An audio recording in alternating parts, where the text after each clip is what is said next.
Welcome to another set of Message Center updates. In this video, we're going to be focused on the categories for Microsoft 365 apps and the Microsoft 365 suite, so a little bit more generic ones here. There's only, I think, 5 updates here for us to go through in this category over the last week, so it shouldn't take us too long at all. So if I just change my filter, go to the oldest ones first, then what we've got here. So first up, Microsoft is announcing new self-service products. This is Message Center MC245825, and this was published on the 22nd of March. So back then, Microsoft announced that self-service purchasing capabilities are coming soon. So individuals worldwide will be able to acquire a subscription for those for certain products as early as April 19th, 2021. So they're first of all making available Power BI Premium per user and Power Automate per user plan with attended RPO.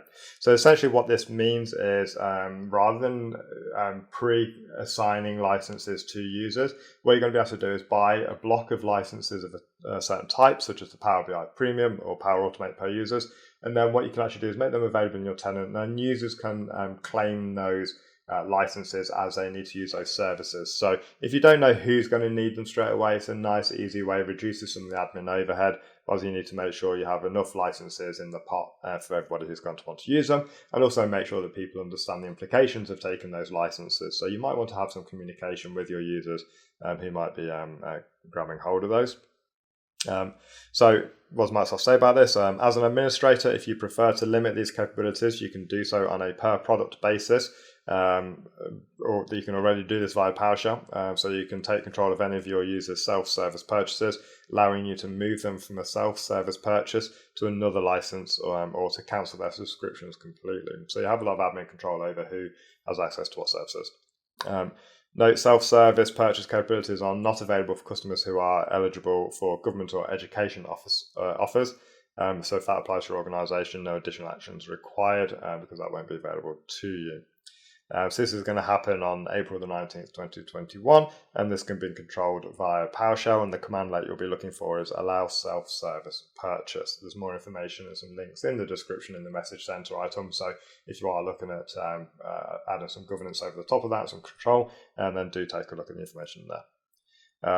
So how will it affect your organization? You'll have the ability to control self-service purchase capabilities on a per product basis using PowerShell, and all products are available for control starting today being the 22nd of March when Microsoft announced it. So if you've previously limited users from purchasing existing self-service products, you'll need to again control the new product IDs for existing products to continue limiting your users' ability to purchase. Okay. So moving on to the next one. Right, an update on UserVoice site. So I've been involved with some conversations recently. First of all, this is Message Center MC245855. If you're not familiar with what UserVoice is, this is a way that the community has been able to provide feedback to Microsoft on products and updates and features they want to see. So people could register interest in a particular feature in UserVoice, and then they can go and try and promote that around the community, get people to upvote it, and then the most popular items with votes, Microsoft will then take off, review, either implement or not implement. But it was a really nice site where we got a lot of feedback on what Microsoft was doing, and Microsoft could actually look at, talk to and engage the community and its customers directly, and the product teams were involved in that. And it was a great service, I think, that gave some connection. So Microsoft has, it's been leaked / announced recently that UserVoice is going away. Microsoft's moving away from the UserVoice platform. I think the announcement was made before Microsoft was ready for the announcement to be made, so they didn't necessarily have a good story at the time about what was going to replace it. So it has caused a bit of a stir in the community, but there's a Message Center update in here now regarding this. So let's see what they have to say about it. So Microsoft has partnered with UserVoice, a third-party service, to communicate with customers and collect feedback. Microsoft will be moving away from UserVoice feedback sites throughout the 2021 calendar year, and this will be done on a product-by-product basis as they look to move to first-party solutions. So what that means is Microsoft will be looking to actually use their own products, their own services, and sites that they create to replace this third-party service. I assume they don't agree with the way the UserVoice is going, or there's some features that they want that's not provided. So there'll be some reasons, some constraints as to why they want to move away from UserVoice. So by moving to first party or their own tool sets, that means they have full capability to build a solution that they feel is best. So they have a variety of channels that allow customers to communicate with us. There's a list of alternatives in the Message Center items. So if you are in those communities, if you've not already heard about it, go to the Message Center item. There's a link in there for some of the alternatives.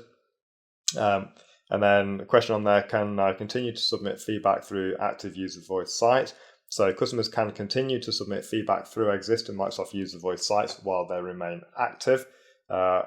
Footnote, Microsoft values your opinion, and your feedback goes directly to the engineers and helps to shape the future of Microsoft products and services for all users. So I really hope they bring in a service or some tools similar to UserVoice. It was nice having that direct connection to the product groups and the engineering teams. So I certainly hope there is something suitable to replace it. We just don't know what that is yet.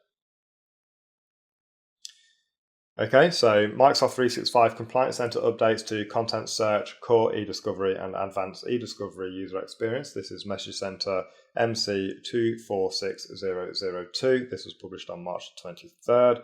So Microsoft are updating the user experience for Content Search, Core eDiscovery, and Advanced eDiscovery in Microsoft 365 Compliance Center to better align with web content accessibility guidelines. So rollout will begin mid-April and is expected to be completed by the end of April. And the only action you need to do is review and assess the impact for your organization. It sounds like it's a front-end change, so nothing really significant you need to do. So with this update, with this user experience update, Microsoft aims to provide easy navigation experiences across all Microsoft eDiscovery solutions in the Microsoft 365 Compliance Center, while ensuring your existing day-to-day eDiscovery workflows continue to empower your users. So there's a list in the Message Center update of the changes that are being made. I'm not going to go through all of them here. You can go to the Message Center and have a look at it. But basically it's going to just bring some consistency and some alignment across the different services within the Compliance Center. So nothing you need to do if you, apart from maybe update users, if you have people who use those services, just let them know, maybe change some training for your compliance managers so they know what changes are coming, and basically just keep everyone prepared. Another update, so Microsoft Whiteboard is now available on Android devices. This is Message Center MC246006. This was published on March the 23rd.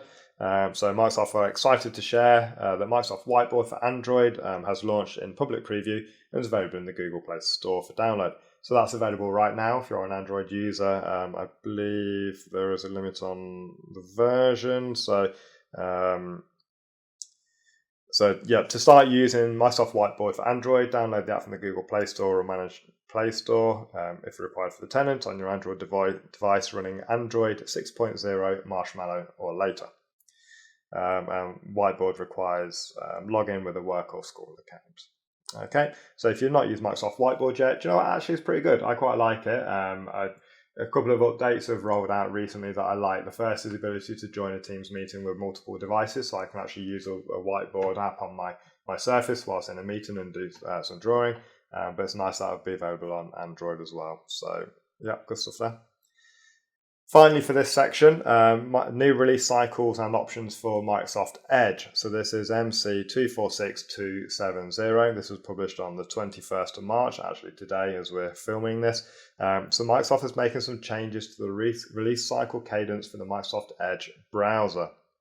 So up until Microsoft Edge major version 94, Microsoft has been working on a 6-week release cadence, but they're going to move that down to a 4-week release cadence. That's going to be in line with Chromium's 4-week major release cadence as well. Additionally, they will also offer an 8-week major release extended stable option for enterprise customers who look for a longer timeline to manage updates. Now, this is incredible. The fact that we're still going to expect enterprises to run on an 8-week timeline for an extended stable option, that's minuscule. For most of the enterprises I've worked with over the past, you talk about months or even years in some cases. So we are definitely in that nice rapid development. So Again, I've just added a little note in here that Internet Explorer is going away, so support is being removed from more services over time. So if you're not currently using Microsoft Edge, I do highly recommend it. From a personal note, Microsoft Edge is my browser of choice now. I've actually removed Chrome from my work computer as well, and I only use Edge. This is something I never thought I would say, that my preferred browser would be Microsoft browser. So it really is, in my opinion, a fantastic browser and definitely worth moving to as a primary browser for work if you are in the Microsoft 365 ecosystem. Okay. So, as I say, expected to start with Microsoft Edge Major version 94. They will be adopting Chrome's new 4-week major release cadence and the extended 8-week stable version. So once this change occurs, Microsoft Edge will move from a 6-week major release to 4 weeks. Just repeating themselves. What do you need to do to prepare? Nothing much. So you'll just see the Microsoft Edge updates come down as they usually do. They just come down a little bit more frequently.